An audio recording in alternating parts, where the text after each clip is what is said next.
Meron na po bang mga natukoy na mga urban schools, Mr. President, na makakapag-accommodate itong mga medium to high-rise school buildings?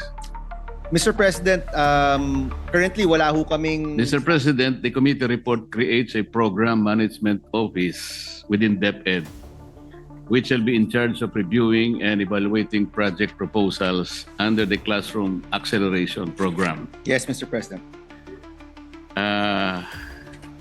Medyo mahaba ito, Mr. President. I'll skip reading Section 7, which is about submission and review of project proposals, composing of about 5 or 4 paragraphs. Question, Mr. President, what is the timeline for PMO's approval?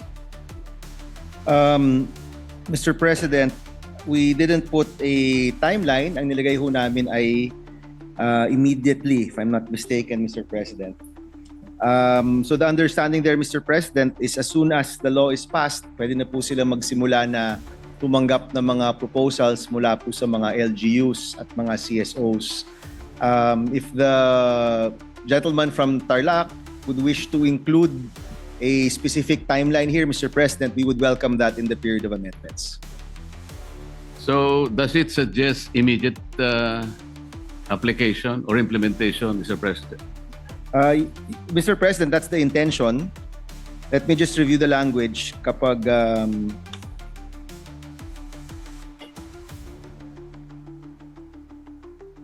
Mr. President, we included the word immediately in the special provisions in the GAA, but we did not include it here, Mr. President. So if you wish, Mr. President, we can include a word or phrase that refers to expediency in Section 7, Mr. President. Thank you, Mr. President, for the accommodation.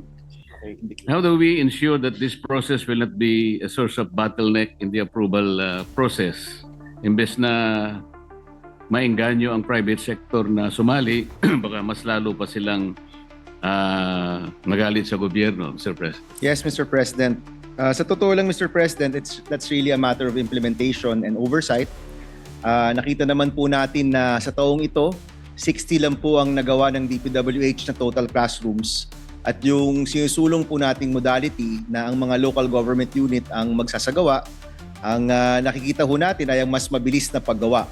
Now, kung maging bottleneck po yan ng DepEd, meron po tayong Joint Oversight Committee na kung saan we will exercise our oversight function para masigurado po na mabilis ang pagsasagawa po ng DepEd at hindi po maging bottleneck nga po, no?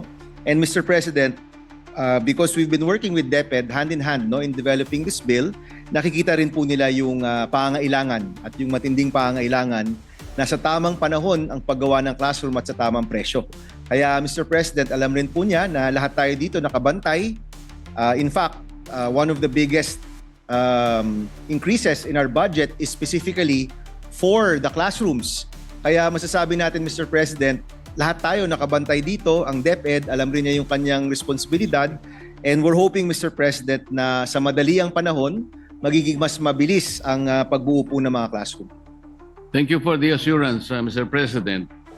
Now, in regard to the classification of classrooms, the committee report differentiates the types to be built under the classification of the Classroom Acceleration Program into 2. Category B refers to classroom buildings designed to withstand a wind load up to 270 kilometers per hour, and Category D, which refers to classroom buildings designed to withstand a wind load up to 340 kph. Mr. President, with increasingly stronger typhoons visiting the country every year, is it worth creating a difference in wind load? Yes, Mr. President. In fact, we intend to amend this section during the period of committee amendments at ilalagay na lang po natin na susunod po tayo sa standards ng DepEd.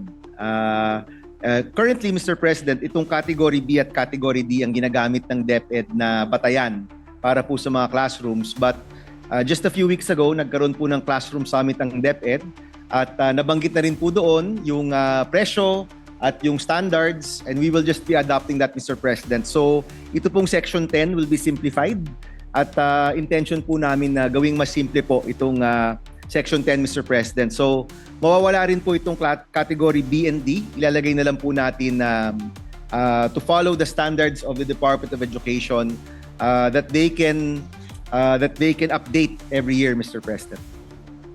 Mas maganda po siguro, Mr. President, kung gawin na lang natin na category D lahat kasi ito ang pinakamalakas naman na inaasahan na bagyo ay 340 kilometers per hour. Yes, Mr. President.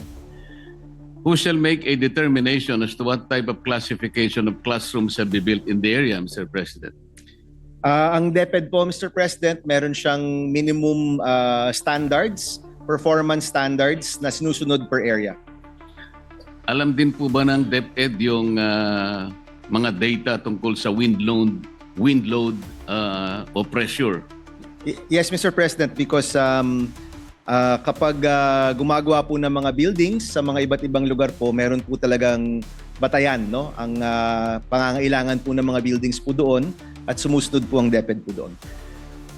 Mr. President, ayon po sa Philippine Institute of Development Studies report, isa sa mga lugar na may pinakamalalang classroom congestion ay ang NCR. At ang naging tugon dati ng DepEd dito sa lumalalang classroom shortage ay planong pagpapatayo ng medium to high-rise school buildings. Opo. Ang tanong po, mayroon na bang naging follow-up tungkol dito? Mr. President, sa totoo lang po, this year wala kasi 60 lang po ang nabuo ng Department of Education. Ang pangangailangan po sa NCR ay ano po talaga, no? High-rise na po siya at lampas na po siya dun sa cost per classroom, no? However, Mr. President, we did include in the bill, and this is from Senator Lacson's interpellation, a provision for lease and purchase of buildings outright. At posible, Mr. President, na itong pagbili ng mga building na gawa na unoccupied or pagrenta sa mga building ay maaari pong solusyon dito po sa NCR. Yung mga ibang syudad rin po sa NCR na mas may kaya ay posible rin pong gumamit ng sarili ng pondo para po sa pagtatayo ng classrooms, Mr. President. Kasi lumalabas po, Mr. President, above 5 floors, practically 7 million pesos per classroom na po yung presyo. At kadalasan po, yung mga LGU dito po sa Metro Manila, sila na po mismo yung nagbabayad para dito po sa mataas na presyo habang yung DepEd po na lang yung tumutulong po sa kanila dito po sa mga pangangailangan po nila sa classroom. Meron na po bang mga natukoy na mga urban schools, Mr. President, na makakapag-accommodate itong mga medium to high-rise school buildings? Mr. President, currently wala ho kaming listahan. Ang Cavite at Pasig ay mga na-identify na po. But definitely, Mr. President, kapag napasa na po yung batas, I'm certain that many of these LGUs will start submitting their paperwork. We have also collated some of these requests, Mr. President. Pero sa totoo lang po, it will be up to DepEd to determine kung sino po yung unang makakakuha po ng bagong building.